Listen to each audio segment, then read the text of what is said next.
ನಮಸ್ಕಾರ ಫ್ರೆಂಡ್ಸ್, ನಾನು ಶಿವರಾಜ್ ಪಾಟೀಲ್. ನಿಮಗೆ ಟುಡೇಸ್ ಇನ್ವೆಸ್ಟ್ಮೆಂಟ್ ಯೂಟ್ಯೂಬ್ ಚಾನಲ್ಗೆ ಸ್ವಾಗತ. ಸೊ ಇವತ್ತಿನ ದಿನ ಮಹಾರಾಷ್ಟ್ರ ಹಾಗೂ ಜಾರ್ಖಂಡ್ ಅಸೆಂಬ್ಲಿ ಎಲೆಕ್ಷನ್ ರಿಸಲ್ಟ್ ಬಂತು. ಸೊ ಅದರಲ್ಲಿ ಮಹಾರಾಷ್ಟ್ರದಲ್ಲಿ ಬಿಜೆಪಿ ಅಲಯನ್ಸ್, ಅದು ಮಹಾಯುತಿ ಏನು ಸರ್ಕಾರ ಇದೆ, ಅದಕ್ಕೆ 214 ಸೀಟ್ಸ್, ಟೋಟಲ್ ಆಗಿ 288 ಸೀಟ್ಸ್ ಅಲ್ಲಿ 214 ಸೀಟ್ಸ್ ಬಿಜೆಪಿ ಅಲಯನ್ಸ್ಗೆ, ಮಹಾಯುತಿ ಅಲಯನ್ಸ್ಗೆ ಇಲ್ಲಿ ಹೆಚ್ಚಿನ ಲೀಡ್ ಬಂದಿದೆ. ಸೊ ಇದು ಮಾರ್ಕೆಟ್ಗೆ ಇಷ್ಟ ಆಗೋ ಸಂಗತಿ. ಮಹಾರಾಷ್ಟ್ರ ಬಿಟ್ರೆ ಜಾರ್ಖಂಡ್ ಅಲ್ಲಿ ಕೂಡ N D A alliance leading ಅಲ್ಲಿ ಬರ್ಬೋದಂತ ಎಕ್ಸ್ಪೆಕ್ಟೇಷನ್ ಇತ್ತು. ಆದ್ರೆ ಇಲ್ಲಿ ಕಾಂಗ್ರೆಸ್ INDIA ಅಲಯನ್ಸ್ ಇಲ್ಲಿ ಲೀಡಲ್ ಇದೆ. ಸೊ ಕಾಂಗ್ರೆಸ್ ಪಾರ್ಟಿ ಕಡೆಯಿಂದ ಜಾರ್ಖಂಡ್ ಅಲ್ಲಿ ಗೌರ್ಮೆಂಟ್ ಫಾರ್ಮ್ ಆಗೋದಿದೆ.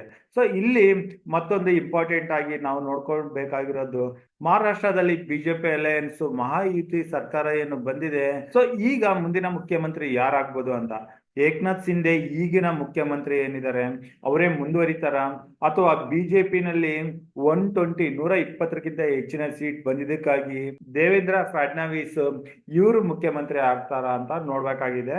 ಸೊ ಇಲ್ಲಿ ಏನಾದ್ರು ದೇವೇಂದ್ರ ಫಡ್ನವೀಸ್ ಇವರು ಮುಖ್ಯಮಂತ್ರಿ ಆದ್ರೆ ಹೆಚ್ಚಿನ ಪಾಸಿಟಿವ್ ಆಗೋ ಚಾನ್ಸಸ್ ಇರುತ್ತೆ. ಸೊ ಇದನ್ನ ಯಾವ ರೀತಿ ಡೆವಲಪ್ಮೆಂಟ್ ಆಗ್ತವೆ ಅಂತ ನಾವು ಕಾದು ನೋಡ್ಬೇಕಾಗಿದೆ. ಇದು FIS ಏನು ಇಂಡಿಯನ್ ಮಾರ್ಕೆಟ್ ಅಲ್ಲಿ ಸತತವಾಗಿ ಸೆಲ್ಲಿಂಗ್ ನ ಮಾಡ್ತಾ ಬಂದಿದ್ರು. ಈಗ FIS ತಮ್ಮ ಶಾರ್ಟ್ ಪೊಸಿಷನ್ಸ್ ಗಳಿಂದ ಹೊರಗಡೆ ಬಂದು ಲಾಂಗ್ ಪೊಸಿಷನ್ಸ್ ಆದ್ರೆ ನಿಫ್ಟಿ 24,000 ಮೇಲೆ ಹೋಗಿ ಸಸ್ಟೈನ್ ಆಗಿ ನೆಕ್ಸ್ಟ್ ಲೈಫ್ ಟೈಮ್ ಈ ಕಡೆ ಮೂವ್ ಆಗುತ್ತಾ ಅಂತ ನಾವು ಕಾದು ನೋಡ್ಬೇಕಾಗಿದೆ. ಸೊ ಇಲ್ಲಿಂದ ಈಗ ನಾವು ಚಾರ್ಟಿಗೆ ಬಂದು ನೋಡಿದ್ರೆ ನಿಫ್ಟಿಗೆ ನೆಕ್ಸ್ಟ್ ರೆಸಿಸ್ಟೆನ್ಸ್ ಈಗಿನ ಎಲೆಕ್ಷನ್ ರಿಸಲ್ಟ್ ನಂತರ ಇಂಡಿಯನ್ ಮಾರ್ಕೆಟ್ ಅಲ್ಲಿ 25 ನವೆಂಬರ್ ಮಾರ್ಕೆಟ್ ಓಪನ್ ಆದಾಗ ಡೈರೆಕ್ಟ್ ಆಗಿ 300 to 400 ಪಾಯಿಂಟ್ಸ್, ಅದು 24,200 ಇಂದ 24,300 ಈ ಲೆವೆಲ್ ಅಲ್ಲಿ ನಿಫ್ಟಿ ಓಪನ್ ಆಗೋ ಚಾನ್ಸಸ್ ಇದೆ. ಇಲ್ಲಿ ಪ್ರೀವಿಯಸ್ ವಿಡಿಯೋದಲ್ಲಿ ಡಿಸ್ಕಸ್ ಮಾಡ್ತಿದ್ದಂಗೆ 50 ಡೇ ಹಾಗೂ 100 ಡೇ ಮೂವಿಂಗ್ ಆವರೇಜಸ್ ಗಳಿದಾವೆ. ಹಾಗೂ ನಿಫ್ಟಿಗೆ 24,500 ಮೇಜರ್ ರೆಸಿಸ್ಟೆನ್ಸ್ ಆಗಿರುತ್ತೆ. ಸೊ ಮಂತ್ಲಿ ಎಕ್ಸ್ಪೈರಿ ಒಳಗಡೆ ನಿಫ್ಟಿ ಏನಾದ್ರೂ 24,500 550 ಮೇಲೆ ಕ್ಲೋಸಿಂಗ್ ಬಂತು ಅಂತಂದ್ರೆ ಇನ್ನಷ್ಟು ಶಾರ್ಟ್ ಕವರಿಂಗ್ ಇಂದ ನಿಫ್ಟಿ 24,800 25,000 ಕಡೆ ಕೂಡ ಹೋಗೋ ಚಾನ್ಸಸ್ ಇರುತ್ತೆ.